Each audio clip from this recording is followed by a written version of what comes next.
একটা খুব ভয়ের জিনিস আপনাদের আজকে দেখাচ্ছি। 14 নম্বর ওয়ার্ডের হরিশনিয়গী রোডের একটা জায়গা থেকে ধরে এনেছে মশা। কারা? আমাদের টিম, যে টিমের নেতৃত্ব দিয়েছে আমাদের vector control officer Bithika Mondal, test টিউবের মধ্যে করে নিয়ে এসছে। সেই মশাটাকে আমরা দেখাবো, তার নাম ইডিস ভিক্টেটাস। কলকাতা শহরে দুটো মশার নাম তো আমরা জানি, ইডিস আলবোভিক্টাস আর ইডিস ইজিপ্টাই।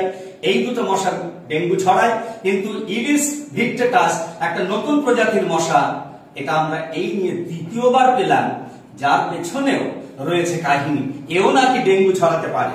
ডিজিটাল মাইক্রোস্কোপের নিচে আমরা একটু দেখে নিই যে এখানে হেড, থোরাক্স, অ্যাবডোমেন, এই থোরাক্স যেটা বুকের যে দিক, তার উপরের দিকে 6টা সাদা